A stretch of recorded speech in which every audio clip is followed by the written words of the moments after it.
लद्दाख के गलवान घाटी में सोमवार रात चीनी और भारतीय सैनिकों के बीच हुई हिंसक झड़प में भारत के 20 से ज्यादा जवान शहीद हो गए। वहीं खबरें आ रही है कि चीन की तरफ से भी एक अधिकारी सहित 43 सैनिक मारे गए हैं और कई हताहत हुए हैं। हालांकि चीन की ओर से आधिकारिक पुष्टि नहीं हुई है।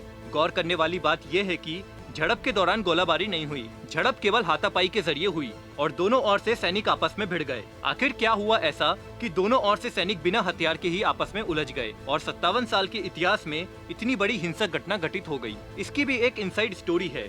आइए जानते हैं पॉलिटॉक्स की इस खास रिपोर्ट में इस इनसाइड स्टोरी के बारे में। ये है टॉक्स न्यूज नेटवर्क और आप देख रहे हैं पॉलिटॉक्स, राजनीति का कच्चा चिट्ठा। दरअसल LAC पर तनाव के बीच ये तय हो गया था कि 15 जून को सरहद पर चीन सेना का जमावड़ा कम होगा और चीनी सेना गलवान क्षेत्र में अपने इलाके में वापस लौटेगी। दोनों पक्षों के बीच पहले से सहमति थी कि 16 जून को भारतीय सेना के बड़े अधिकारियों की बैठक से पहले चीन की सेना पीछे हटेगी।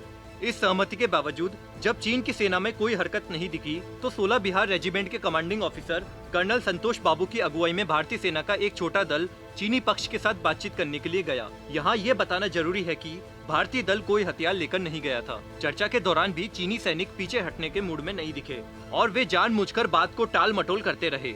जब भारतीय सेना के दल ने चीनी सैनिकों को जबरन पीछे हटाने का प्रयास किया तो यहाँ चीन ने धोखा दिया और भारतीय जवानों को घेर लिया और लाठी, पत्थरों और कांटेदार तार से हमला करने लगे।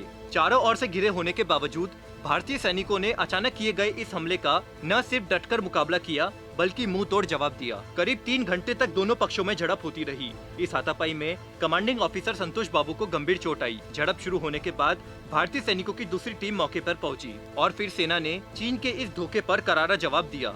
कर्नल संतोष बाबू सहित 2 जवानों की मौके पर ही मौत हो गई।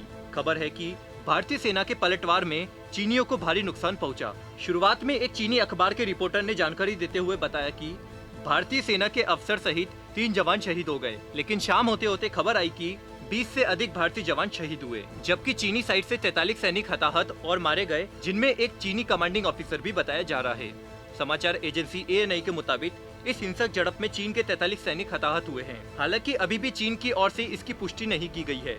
इधर अमेरिका खुफिया एजेंसी ने बताया कि भारत चीन के बीच हुई हिंसा झड़प में एक उच्च अधिकारी सहित 35 सैनिक ढेर हुए हैं और चीन को काफी नुकसान पहुंचा है। इस बैठक के बाद PM आवास पर भी एक उच्च स्तरीय बैठक हुई, जिनमें गृह मंत्री अमित शाह और विदेश मंत्री S जयशंकर के साथ प्रधानमंत्री नरेंद्र मोदी ने हालत पर चर्चा की। केंद्रीय रक्षा मंत्री राजनाथ सिंह ने पूर्वी लद्दाख में मौजूदा हालत की समीक्षा के लिए CDS विपिन रावत और तीनों सेनाओं के प्रमुख के साथ बैठक की। बैठक में विदेश मंत्री S जयशंकर भी मौजूद थे। लद्दाख में खूनी झड़प से बिगड़े हालत को देखते हुए army chief general MM Naravane ने अपना पठानकोट दौरा रद्द कर दिया। झड़प के बाद घाटी में तनाव बढ़ता जा रहा है। सीमा पर हालत तनावपूर्ण बने हुए हैं। हादसे के बाद न सिर्फ लद्दाख बल्कि LAC के दूसरे हिस्सों में भी सेना अलर्ट मोड पर आ गई है। पॉलिटॉक्स ब्यूरो, दिल्ली। ये है टॉक्स न्यूज नेटवर्क और आप देख रहे हैं पॉलिटॉक्स, राजनीति का कच्चा चिट्ठा।